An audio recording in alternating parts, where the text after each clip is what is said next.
A entrevista de Lucília Gago, a festa de Joy Berardo, a cimeira da NATO e o ataque israelita a uma escola em Gaza serão os temas do Política Impura desta semana.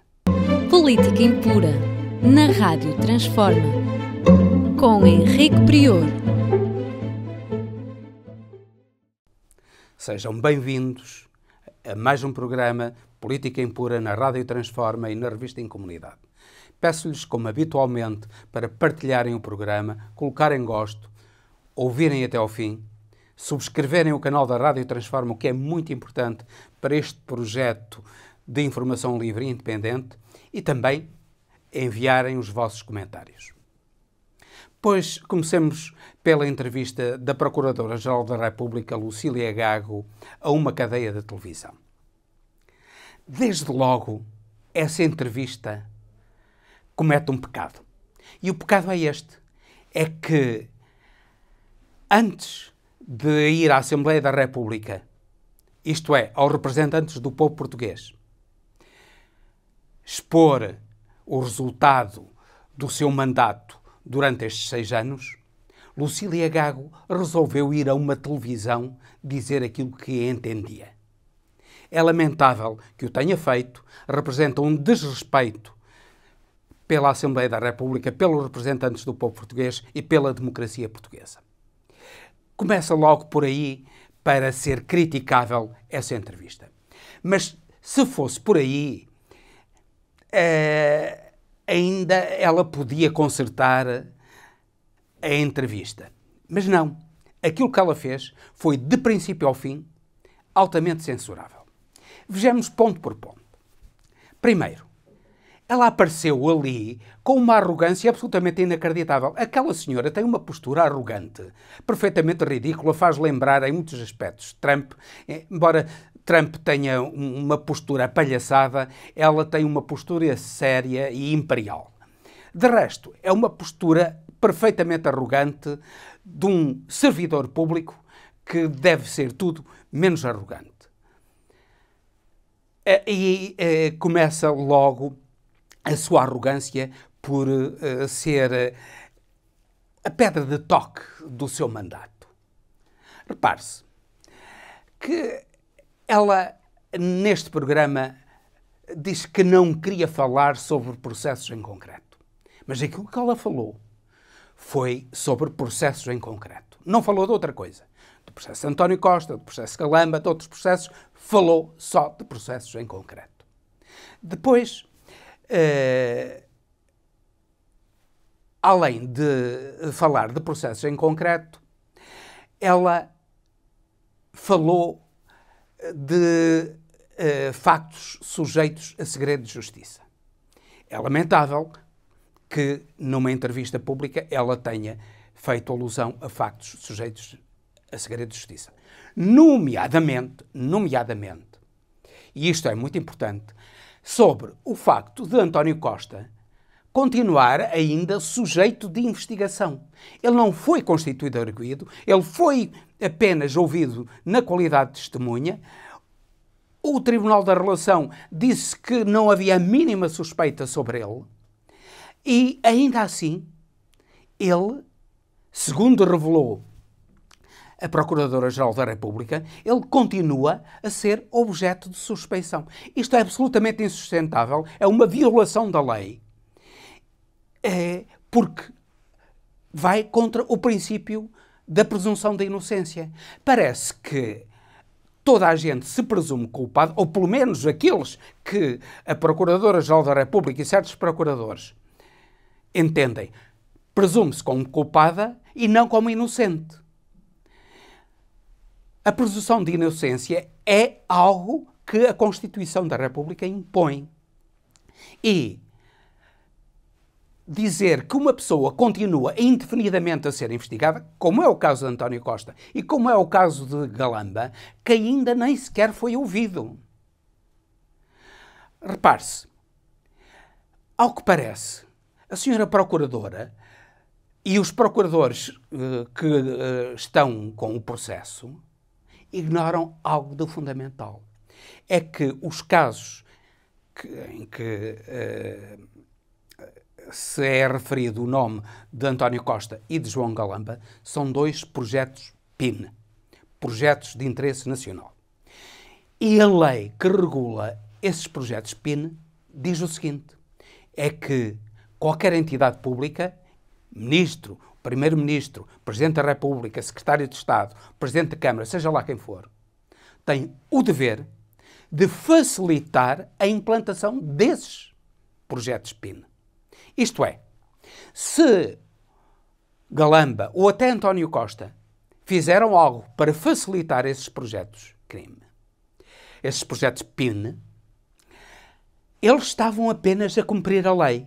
E parece que a senhora Procuradora desconhece essa realidade. Depois, é inacreditável que ela tenha dito que Costa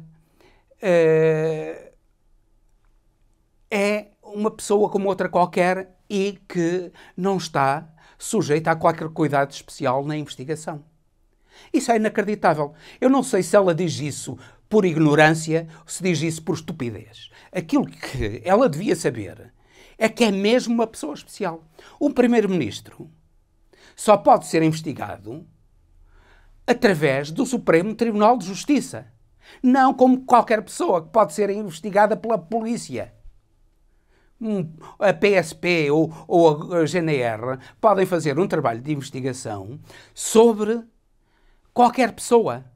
Mas sobre um primeiro-ministro, a investigação tem de ser conduzida pelo Supremo Tribunal de Justiça. Será que essa senhora não percebe isso? E diz que António Costa é uma pessoa como outra qualquer? Mas ela diz que ninguém está acima da lei. Nomeadamente António Costa não está acima da lei. E é verdade, ninguém está acima da lei. Já vamos ver que, afinal de contas, parece que ela está acima da lei. Mas António Costa não está acima da lei. Mas também não está abaixo da lei. E aquilo que ela fez foi pôr António Costa abaixo da lei. Isto é, pergunta-se aí, vamos lá ver, qualquer pessoa que é investigada vem para aí com uma notícia para a praça pública dizer que ela é investigada? Não. Ninguém. A, B ou C que estão a ser investigados não têm qualquer referência nos comunicados da Procuradoria-Geral da República. Então, porquê é que teve um primeiro-ministro? Afinal de contas, ele não está acima da lei, não está a ser tratado por igual, mas está a ser tratado desigualmente e em desfavor dele próprio. Isto é, ele está abaixo da lei. Agora, quem está acima da lei é a Procuradora-Geral da República. Ela não admite críticas, ela acha que aquilo que está a fazer criticando a atuação da Procuradoria-Geral da República é um complô do Presidente da República, da Ministra da Justiça, dos partidos, de toda a gente, contra ela, que é uma vítima da política. Não, ela não é vítima da política. Ela tem que respeitar, primeiro, a lei, segundo, as regras da democracia. Ninguém está acima da lei, como ela diz. Nem ela própria está acima da lei. Nem os procuradores estão acima da lei. Mas parece que estão. Ela considera-se ela própria acima da lei, não admissível de qualquer censura e que tudo aquilo que faz é perfeito e ninguém a pode censurar. É absolutamente inacreditável a arrogância desta senhora. Vamos lá ver. Esta senhora é um perigo para a democracia portuguesa. E esperamos que um futuro Procurador-Geral da República não seja como esta senhora. Não demonstre uma arrogância, um desprezo pelas instituições democráticas como esta senhora demonstra. Mas ela dizer que António Costa se demitiu porque quis revela duas coisas. Primeiro, falta de sentido de responsabilidade de ética democrática e republicana. É óbvio que a ética republicana, face àquele comunicado, implicava a demissão de Costa como ele fez. E fê-lo bem. Agora, parece que a ética é algo que esta senhora não sabe o que é. Muito menos a ética republicana. E por isso, ela só pode dizer aquilo que diz. Finalmente, eu gostaria que esta senhora fosse investigada, por eventuais ligações ao Chega. É uma hipótese. Por exemplo, imaginemos que alguém fazia uma denúncia anónima sobre as ligações dela ao Chega. Não estou a dizer que isto é verdade, nem que é mentira, nem nada disso. Nem estou a levantar qualquer suspeita sobre ela. Estou a levantar uma hipótese para se perceber até que ponto é absurdo aquilo que esta senhora diz e o seu comportamento. Repare-se, imaginemos que alguém fazia uma queixa contra a senhora Procuradora por ligações ao Chega, por favorecimento pessoal, por qualquer coisa, por qualquer crime. E esta senhora não tinha nada que se lhe apontasse e o processo, pura e simplesmente, não tinha a constituição dela como arguida, ela era ouvida como testemunha, mas apesar disso, o processo prosseguia indefinidamente contra ela. Vamos ver então qual era a atitude dela face a este processo persecutório e violador do princípio da presunção de inocência, violador dos mais elementares direitos dos cidadãos. Certamente que ela não gostaria. E aí o sentido ético dela tinha lugar. Mas já não tem quando se trata do Primeiro-Ministro António Costa. É esta senhora que é Procuradora-Geral da República e que, inclusivamente, alguns partidos praticamente todos os partidos, tiveram receio de criticar. E, inclusivamente, o Chega elogiou. Curiosamente, o Chega foi o único partido a elogiar a entrevista de Lucília Gago. Ele diz que tem que se respeitar a justiça. É curioso. Quando os estatutos do Chega foram reprovados pelo Tribunal Constitucional, aí o Chega disse cobras e lagartos do Tribunal Constitucional. Aí já não havia respeito pela justiça. Agora, quando há qualquer coisa que o favorece, o Chega já exige respeito pela justiça. Precisamente esse respeito que ele diz ter, mas que na realidade não tem. É esse cinismo, é essa dualidade de critérios que nós encontramos também em Lucília Gago, paralelamente àquilo que encontramos no Chega. Esperamos que o próximo Procuradora-Geral da República, seja diferente, tenha humildade, tenha responsabilidade democrática e cumpra a lei. Porque, face a sucessivas violações do segredo de justiça por parte da Procuradoria-Geral da República, por parte dos procuradores nos processos, nós percebemos que são os procuradores que atiram cá para fora notícias sobre processos em curso quando pretendem. Sobre isso, não há nenhuma condenação, não há nenhuma meia-culpa por parte de Lucília Gago e parece que está tudo bem no que toca à Procuradoria-Geral da República e ao funcionamento do Ministério Público em geral. Esperamos que este tipo de atitudes seja alterado com a próxima Procuradora-Geral da República. Daqui passamos para o caso de João Berardo. É um caso típico do chamado empresário do sucesso português. João Berardo parece que foi um indivíduo que começou na África do Sul praticamente do nada e foi subindo até ter uma fortuna incalculável e que o próprio Estado português e os credores não sabem qual é, nem sabem onde se encontra. João Berardo fez agora uma festa da romba com mais de 100 convidados para festejar os seus 80 anos. E festejou-a como um padrinho da máfia siciliana. Foi a festa do padrinho de João Berardo. esse exibicionismo de quem deve 1.000 milhões à banca, isto é, deve 1.000 milhões aos portugueses, e que diz que só tem uma garagem em o seu nome, este desprezo pelos portugueses é absolutamente repugnante e demonstra a baixeza do caráter de certo empresariado português. Menos baixeza demonstra, por exemplo, Pedro Soares dos Santos, do Pingo Doce. Este senhor recebe por ano cerca de 3,5 milhões de euros só em vencimentos pela sua administração da Jerónimo Martins. 350 mil euros por mês. Ora,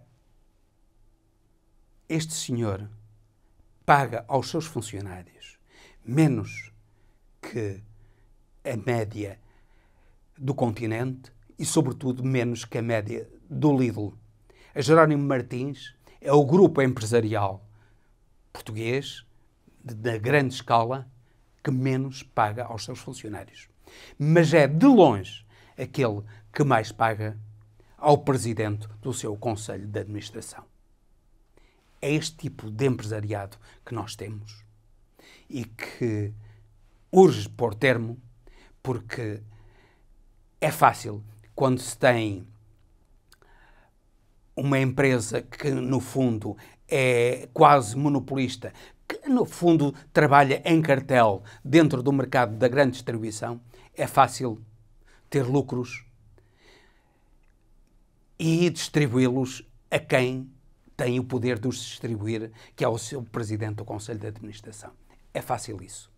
Agora, ser um empresário responsável, ter funcionários que são condignamente retribuídos pelo seu trabalho, isso é que Pedro Soares dos Santos não sabe o que é e não sabe aquilo que é a ética num grau inferior ao de João Everardo, mas também num grau absolutamente lamentável e que diminui os empresários portugueses. Daqui passamos para a Cimeira da NATO, que foi apresentada como um triunfo. Não foi nada disso.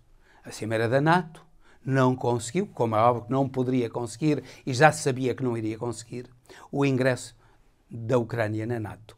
Houve propostas de ingresso na Ucrânia na NATO, mas foram relegadas para as calendas, provavelmente para o nunca mais. Aquilo que houve foi a garantia de que anualmente vão ser enviados para a Ucrânia pelo menos 40.000 milhões de euros. Quem é que paga esse pato? Vai ser, em grande parte, a União Europeia.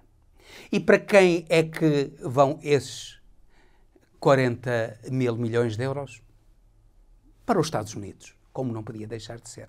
Repare-se que só para a compra dos mísseis Stinger, que são fabricados pelos Estados Unidos, já foram adjudicados, desses 40.000 milhões, 700 milhões, só para os mísseis Stinger. Imaginemos o que não será para outros mísseis, para os tanques, para os ATACMS, para os materiais de guerra mais diversos que estão a ser queimados, estão a ser destruídos na Ucrânia, juntamente com a destruição da juventude e dos homens até de meia idade ucranianos. É isso que esta guerra está a fazer. A levar dinheiro para o complexo militar industrial dos Estados Unidos, que é canalizado desde a Europa para esse complexo militar industrial e a destruir a juventude da Ucrânia. É isto que a NATO está a fazer. A NATO apresenta-se como aliança defensiva. É mentira, é cinismo. A NATO, que no tempo de George Bush pai e de Gorbachev firmou um acordo com a Rússia no sentido de que não alargaria a sua atividade para os países do antigo Pacto de Varsóvia, nomeadamente Polónia, Hungria, Checoslováquia, Bulgária, Roménia, países bálticos, pois, relativamente a todos esses países, contrariamente àquilo que tinha sido acordado entre George Bush pai e Gorbachev, a NATO avançou para esses países. Isto é, em vez de uma atitude defensiva ou pura e simplesmente estática, a NATO teve uma atitude ofensiva contra os pactos celebrados com terceiros. E agora, aquilo que pretende é avançar para a Ucrânia e avançar para a Geórgia numa atitude ainda mais agressiva do que tem tido anteriormente. Quem tem culpa desta guerra, não temos dúvidas que é a NATO e particularmente os Estados Unidos, porque a NATO não é mais do que um instrumento dos Estados Unidos. E os dirigentes europeus não passam de, infelizmente, é lamentável que eu tenha de dizer isto, mas não passam de lacaios dos Estados Unidos. Daqui passamos finalmente para um ataque das tropas israelitas a uma escola de Gaza. Nós vimos na televisão. Estavam os miúdos palestinianos a jogar futebol no recreio de uma escola de Gaza, com gente a ver esse jogo de futebol, e Israel mandou um míssil que matou cerca de 30 pessoas, eventualmente mais, ainda não se sabe ao certo quantas, mas pelo menos 30 pessoas foram mortas e muitas feridas com esse ataque. Repare-se que Israel diz que só ataca lugares onde estão os combatentes do Hamas. Veja-se de certeza que os combatentes do Hamas estariam ali a ver jogar futebol em vez de estarem a combater. Em vez de estarem nos túneis ou nas cidades com metralhadoras a combater ou com lança-rockets anti-tanque, eles estavam ali a ver futebol placidamente, muito felizes por estarem a ver aquele jogo de futebol. O cinismo de Israel é absolutamente repugnante e é pena que as Nações Unidas não se tenham apressado a condenar veementemente esse ataque de Israel, que é autenticamente genocida. Vamos a ver o que é que diz também o Tribunal Penal Internacional. O que é que ele fará com esses responsáveis que foram autores deste ataque. E com isto termino, despedindo-me com amizade até ao próximo Política Impura, pedindo-lhes que partilhem o programa, subscrevam o canal da Rádio Transforma e coloquem os vossos comentários para podermos dialogar, trocar ideias sobre o conteúdo deste programa. Política Impura, na Rádio Transforma, com Henrique Prior.